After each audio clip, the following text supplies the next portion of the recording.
Hello, everybody, and welcome back to the most awesome podcast you can listen to, FUN-dations for college students.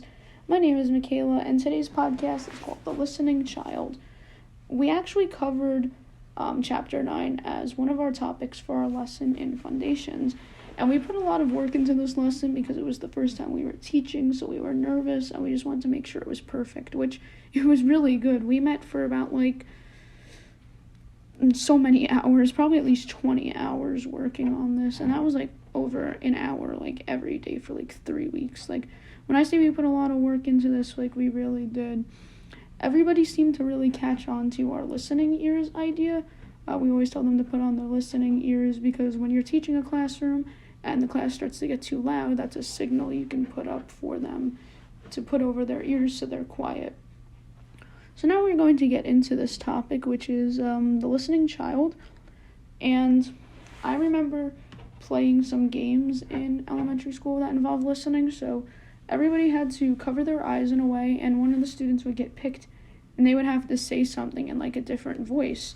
And the person standing up was standing towards the front of the classroom, and all the other students, one of the students was picked to use a different voice, and the student had to guess who said that in the class. And it was a fun game. I had a hard time with it because I'm not very good at listening or auditory type things, so it was hard for me to guess who said what, since everyone's voice kind of sounds the same around then too. They all sound like kids. That's really all I remember from that game, but that was a game that we played that involved listening. There's a lot of factors in children's lives that contribute to their attitude towards music, which the media is a very, very big one. Children just know about what kind of music to listen to.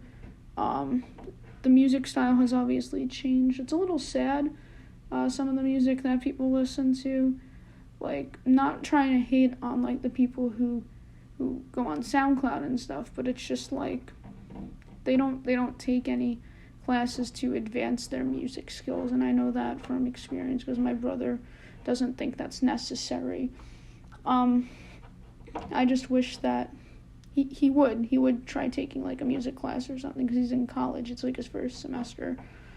So when you're the teacher, how you present lessons regarding music is a large factor in how the kids feel about it, because the type of music they listen to varies over time, but they're open to more genres. I know that when I was a kid, I was open to pop, and that was it.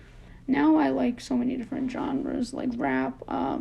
Classical is really good. I love, what's another one? A bunch of different kinds of pop I listen to. There's so many subgenres to pop. Couldn't even tell you what.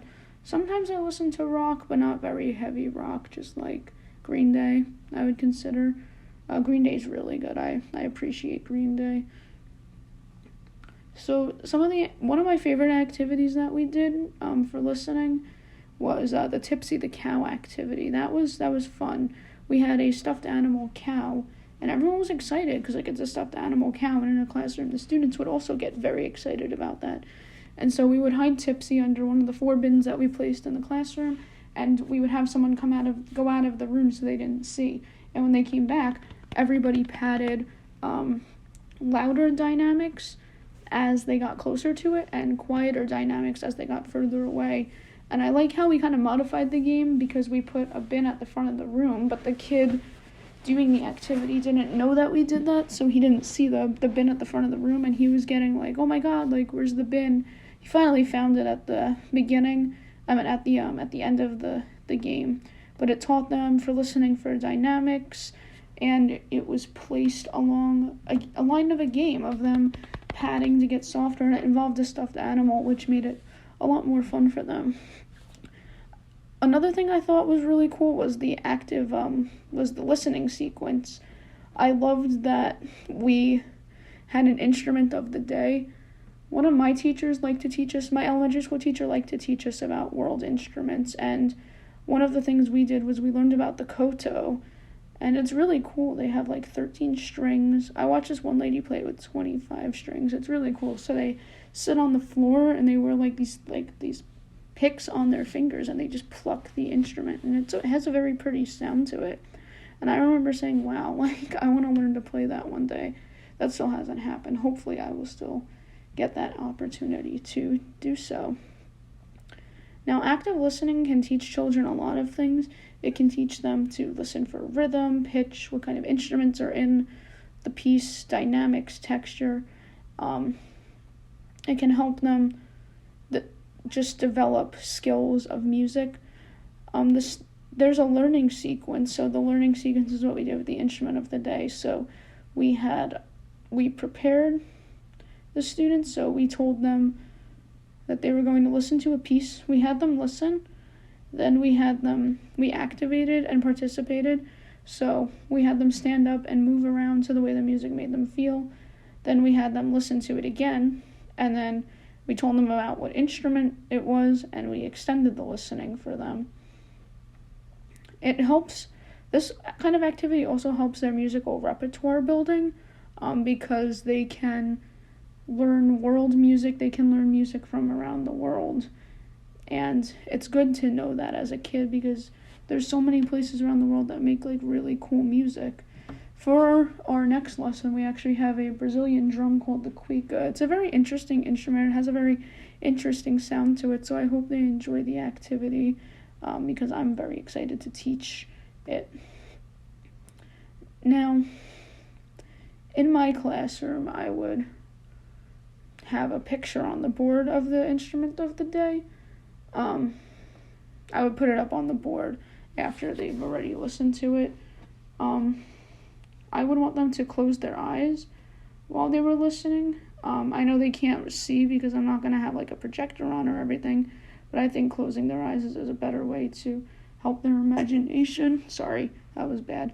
Help them focus on what they're listening to instead of being distracted, because I feel like it can be a little distracting for them to have their eyes open, because they can look at each other and be distracted, and we don't want that. We want them to deeply listen.